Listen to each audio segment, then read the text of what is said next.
Oi pessoal, eu sou a Bia e no vídeo de hoje nós vamos conversar como estudar por questões.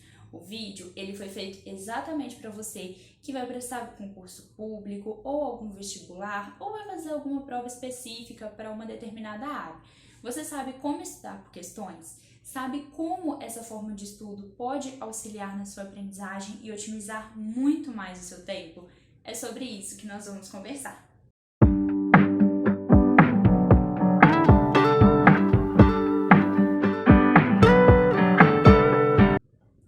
Inicialmente, nós temos que entender que estudar por questões é diferente de resolver questões.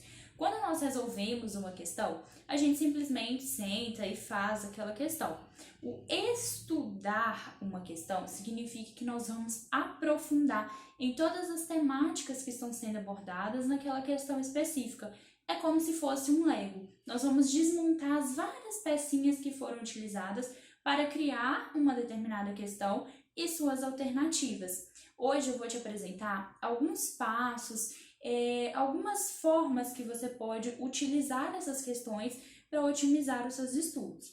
Então, inicialmente, eu quero que você pesquise a banca que formula as questões da sua prova. Isso é muito importante de você saber pelo seguinte fato. Cada banca, ela costuma formular questões de um jeito. Cada banca tem seu próprio jeitinho de formular uma questão. Então, por exemplo, você vai prestar uma prova X e tem a banca Y como a banca que vai formular as questões dessa prova. Você vai lá na internet e vai buscar questões antigas que foram formuladas por essa banca e vai estudar por elas. Cada banca, né, que nós temos que são responsáveis pela formulação de questões de provas, elas abordam os conteúdos de uma determinada maneira. Então, você conhecer quem está formulando a questão da sua prova e como essas pessoas elas exigem determinados tipos de conteúdo nas questões, vai te facilitar muito, porque você já vai estudar com um olhar mais direcionado no que é considerado mais ou menos relevante para aquela sua prova em específico. Depois de fazer essa separação das questões que foram elaboradas por essa banca que você sabe que vai, estruturar a sua prova, você vai começar resolvendo as questões por conteúdo ou matéria. Então, fez o levantamento de todas as questões, guardou lá no seu banco de dados pessoais. Agora você vai começar a resolver essas questões por conteúdo ou por matéria. Vai resolvendo as questões. Ah, Bia, mas eu não estudei a parte teórica de um conteúdo, por exemplo. Como que eu vou resolver uma questão? Logicamente, seu índice de erro vai ser maior do que se você tivesse estudado a parte teórica primeiro, para depois ir para as questões. Mas se a gente utilizar uma técnica que eu vou explicar aqui para vocês um pouquinho mais à frente, eu tenho certeza que você vai aprender muito mais. Então, resolva aquelas questões e veja os comentários e explicações. Não é só resolver a questão e ficar nessa de acertei ou errei. Veja os comentários e explicações, principalmente daquelas questões que você errou ou que você acertou por chute. Sabe aquele eu acho que é essa? Nessas questões, veja os comentários e as explicações. Por que é uma alternativa e não outra? O que faz das outras alternativas estarem erradas e essa alternativa em especial está certa? Justifique o erro de cada alternativa para você. Geralmente, questões de vestibulares, provas específicas ou até de concursos são questões, com 5 alternativas para você marcar a correta ou a incorreta. Então, se você acha que uma alternativa é a correta, tente justificar para você o erro das outras alternativas. Tente buscar em que lugar daquela determinada alternativa se encontra o erro que faz dela a falsa, assim como a certa. Por que aquela determinada alternativa está certa e as outras não? Isso é uma técnica que a gente chama de engenharia reversa. Essa técnica da engenharia reversa, ela trata as questões como se fossem pecinhas de Lego.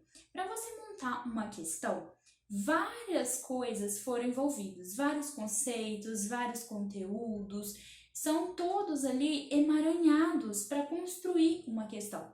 Quando a gente faz esse tipo de estudo, nós vamos desconstruir as pecinhas dessa questão. Nós vamos analisar cada passo do próprio enunciado da questão, quais foram os conceitos, qual foi o tema daquela questão, o que aquela questão quer saber de você. E assim também nós vamos fazer com as alternativas. Nós vamos desmembrando as alternativas. Qual é esse conteúdo que foi cobrado nessa determinada alternativa? O porquê que essa alternativa aqui está certa? Você vai desmontar uma peça final em várias peças pequenas para você conseguir entender os conceitos e os principais conteúdos que estão abordados dentro daquela questão. Estudar dessa forma vai te permitir, primeiro, ver como a sua banca que está elaborando aquela questão, ela está cobrando um determinado conteúdo, quais são as principais tendências daquela banca, de como ela cobra as matérias dentro de uma questão.